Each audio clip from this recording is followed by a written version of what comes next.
Clint Eastwood is known for being one of Hollywood's toughest and most respected figures. With a career spanning decades, he's built a reputation for playing rugged characters and directing some of the most iconic films ever made. From Dirty Harry to Gran Torino, Clint has always kept a level of mystery around himself. Quiet, serious, and never one to back down from a challenge. Then, there's the TV host. Known for his sharp tongue and ability to ask difficult, sometimes uncomfortable questions, he's made a name for himself by pushing his guests to their limits. His interviews are often unpredictable, and he's built a career on challenging some of the biggest stars in Hollywood. However, on one particular evening, things took a turn. The scene is set for a high-profile interview. The TV host and Clint Eastwood are about to sit down for what was supposed to be a casual conversation. But it's clear that there's an underlying tension. The host has made a name for himself by calling out guests in front of millions of viewers, and Clint, with his no-nonsense persona, is no exception. But this time the host takes things too far. As the interview begins, no one can predict how the exchange will unfold. What starts as an ordinary interview soon becomes something much bigger, something that will leave everyone watching in complete shock. The TV host was no stranger to controversy. He had a long history of stirring the pot with his guests. He didn't shy away from asking tough questions, and often his remarks were biting. He liked to get under people's skin, make them uncomfortable, and sometimes even spark drama. It was all part of the act, something that drew attention and ratings. For him, it was just business. But Clint Eastwood wasn't like most guests. Clint had been around long enough to handle difficult situations with ease. His cool demeanor and calm voice were well known to everyone who had ever worked with him. He didn't do drama. He didn't get riled up easily. Clint wasn't interested in the game the host liked to play, and that made the upcoming interview even more intriguing. This wasn't just any interview. It was an opportunity to see how Clint Eastwood, a man of few words, would react to a host who didn't hold back. There was a palpable tension in the air as the host introduced Clint to the audience, all while subtly throwing a few jabs his way. From the moment Clint sat down, the host was already pushing boundaries. At first, it seemed innocent, just a casual joke about Clint's age or his long career. But the comments were laced with sarcasm. Little digs were thrown in about Clint's films, his choices, even his personal life. And yet, Clint stayed calm. He gave a polite smile, offering short, almost robotic answers, letting the host have his moment. But the host could feel it. He was getting under Clint's skin, and it was working. So he pressed on. He wasn't going to let Clint's stoic demeanor stop him from making the interview as uncomfortable as possible. With each new remark, the tension grew. It was clear the host was trying to provoke Clint into reacting. But Clint, ever the professional, was still keeping his cool. The audience was silent. The air was thick with anticipation. No one knew how Clint was going to handle this. Would he snap, or would he stay true to his character? The host's attempts at humor became sharper. His words seemed to be carefully crafted to provoke Clint, as if he were testing just how far he could push before Clint snapped. With every jab, he saw a slight change in Clint's expression, but nothing more. Clint's eyes remained steady. His lips barely moved, his response always measured. It started with a comment about Clint's legendary roles, but with a twist. "You've played some tough guys, Clint," the host said, leaning forward with a grin. "But, I've got to ask, are you really that tough in real life? I mean, look at you now.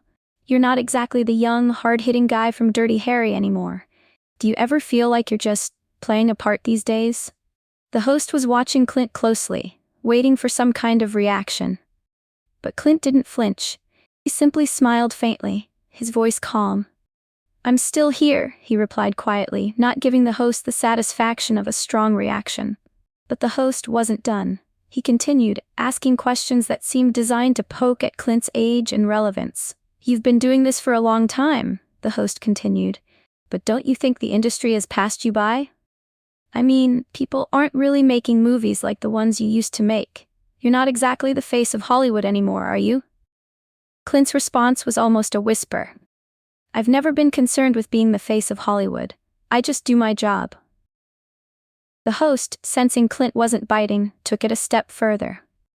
His tone grew more biting. So you're really okay with fading into the background? You've got all these awards, sure, but is it enough? Don't you miss the spotlight? The fame? Clint's face remained expressionless. I never chased the spotlight, he said softly. I've always done what I love. The crowd could feel the shift.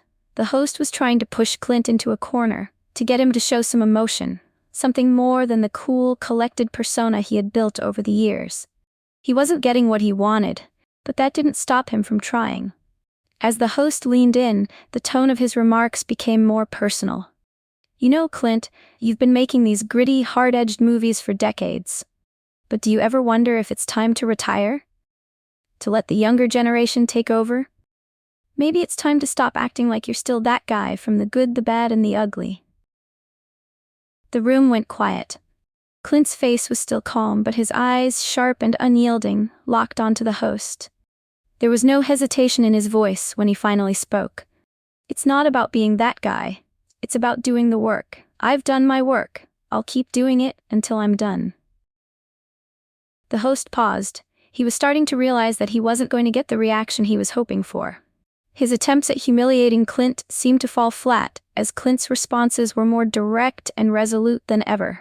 The tension in the room grew even thicker, with the host now visibly struggling to regain control. Clint's quiet strength was beginning to have an effect. The host's casual sarcasm was not working, and the moment began to feel more like a game of cat and mouse, with Clint in control. But the host, not one to back down easily, pushed on with another question, this time more personal than ever. The host's eyes were still fixed on Clint, and he could feel the pressure building. The remarks hadn't gone as planned. Clint wasn't reacting the way he expected. Instead of becoming flustered, defensive, or angry, Clint was standing firm, his quiet confidence radiating through every word he spoke. So the host decided to take one more shot, this time a direct and personal attack. With a smug grin, he leaned forward, locking eyes with Clint. You know, Clint, he began slowly, you've had an incredible career, but I have to ask, do you ever feel like you're just out of touch with the world today? Everything's changing, the culture's evolving, and it seems like you're stuck in the past. The way you talk, the roles you take on, it's like you're still living in the 1970s. Don't you ever get the sense that maybe it's time to let go? The audience seemed to hold its breath. It was a pointed remark, the kind of comment that could have shattered a lesser celebrity. But Clint didn't even flinch. His expression didn't change. He didn't raise his voice. Instead, he simply leaned back in his chair, his gaze unwavering. There was a long pause, and for a moment, it felt as if time stood still. The tension in the room was almost unbearable. And then Clint spoke. Let me ask you something. Clint's voice was calm, but his words carried weight. Do you think I should stop doing what I love, just because you think I'm out of touch with the world today? The host hesitated. He wasn't prepared for this kind of response. He thought he had Clint backed into a corner, ready to make a fool of him. But Clint's question had struck a chord. The host, for the first time, seemed unsure. He stumbled over his words, trying to salvage the conversation. But Clint wasn't done. I've never done anything just because it was popular, Clint continued, his voice even but firm. I do it because it's something I believe in. If that makes me out of touch with the world, so be it. But I don't do this for anyone else's approval. I do it for myself. And I'm not about to stop now. There was a sudden shift in the room. The energy that had been tense and uncomfortable now felt charged, almost electric. Clint's response had not only silenced the host, but it had also stunned the entire room into a rare kind of quiet. The host, now caught off guard, shifted in his seat, clearly trying to regain control of the situation. But Clint's words had struck a nerve. The host laughed nervously, trying to cover up his discomfort. Well, I didn't mean to, upset you, Clint, he said, but his tone was less confident than before. Clint didn't let the host off the hook. You didn't upset me, he replied with a slight smile, but I'm not about to let anyone talk down to me either. Not here, not anywhere. The audience could feel the shift in power. The TV host, who had spent the last few minutes trying to provoke Clint, now seemed small in comparison. Clint's quiet strength, his unwavering belief in who he was, had completely turned the tables. The host, now visibly uncomfortable, had no comeback. He fumbled with his notes, trying to steer the conversation back to safer waters. But it was too late. Clint had made his point, and in doing so he'd exposed the host's attempt to humiliate him for what it really was. An unprovoked attempt to diminish someone who wasn't interested in playing by anyone else's rules. For a few seconds, there was only silence. Clint leaned back in his chair again, his hands resting calmly in his lap. The host sat frozen, unable to recover from Clint's unexpected but entirely fitting response. And then, almost as if nothing had happened, Clint spoke again, his voice still as measured as ever. "You should try living life on your own terms sometime. It might teach you a thing or two about respect." The room was still. The host didn't know how to respond. Clint had done something remarkable. He had remained composed and confident in the face of provocation, but he had also shown everyone present the true power of quiet strength. His response had completely shifted the mood in the room, and now the host was the one who seemed out of place. Clint had completely neutralized the host's attempts to humiliate him. What started as an attempt to expose weakness had turned into a moment of pure authority and respect. The crowd could feel it too. There was a subtle shift in the atmosphere as people began to recognize just how powerful Clint's response had been. The host's bravado had been shattered, and Clint's calm, unwavering stance had proven to be far more powerful than any insult or jab could ever be. As Clint's words hung in the air, the room seemed to hold its breath. The host, now visibly rattled, tried to regain some composure. He cleared his throat and shuffled his notes, his usual confident swagger replaced with uncertainty. His attempts to steer the conversation back to a lighter tone were met with nothing but silence. Clint, however, remained unfazed. He wasn't rushing to fill the awkward space. His calmness was almost tangible. The audience, too, seemed unsure of how to react at first, but the tension in the room was palpable. It wasn't often that anyone had the audacity to put the host in his place, especially not someone like Clint Eastwood. The host tried again, his voice a little more nervous this time. "Well, Clint, that's an interesting way to look at it," he said, but it lacked the usual bite. Clint simply nodded, his eyes still steady, his expression unchanged. There was no fire in his response, only clarity. The power of his words had already been delivered, and now he was allowing the host to flounder. The awkward silence that followed was filled with a subtle, uncomfortable energy. The host's earlier smugness had evaporated, replaced by the realization that he had lost control of the interview. Clint's response had not only stunned him, but it had left him unable to regain his footing.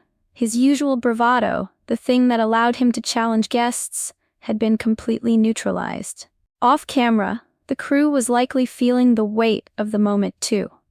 While they weren't on air, there must have been an understanding that something significant had just happened.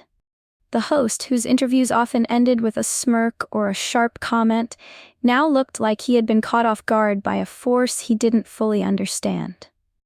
Clint's steady demeanor, his refusal to engage in the drama, had completely turned the tables. The audience, initially unsure of where the interview was heading, seemed to sense the change as well. There was a hushed respect in the air. Clint hadn't just answered the host's questions, he had made a statement. It wasn't loud or dramatic, it was simply undeniable. Clint Eastwood had spoken, and his words had made an impact far beyond the confines of that interview. As the interview continued, the buzz surrounding Clint's response grew louder. Within hours, clips of the moment started circulating on social media. What had been an awkward exchange on television quickly turned into a viral sensation. The internet was abuzz with opinions, memes, and countless tweets about Clint Eastwood's calm but powerful response. Fans of Clint, as well as those who had seen the interview unfold, couldn't stop talking about how he had handled the situation. "Clint Eastwood proves you don't need to raise your voice to make a point," one tweet read. Another person posted, "Respect is earned, not demanded. Clint taught us all a lesson today."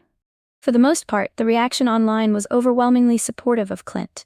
His composure, his refusal to engage in drama, and his simple but effective response resonated with people.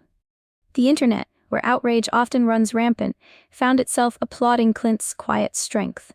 On the other hand, the TV host didn't escape unscathed. Memes began circulating that poked fun at his discomfort during the interview.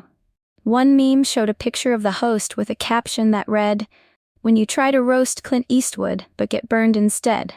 Comments mocking the host's attempt to humiliate Clint flooded social media platforms. It was clear that the public was siding with Clint, and the host's credibility had taken a hit. News outlets picked up on the exchange too. Headlines were quick to point out how Clint had turned the tables, often using words like shock and powerful to describe his response. The incident became a symbol of how staying calm in the face of provocation could be far more effective than lashing out. What had been an uncomfortable moment on TV had now become a cultural talking point, and Clint Eastwood's reputation for handling things on his own terms was only further solidified.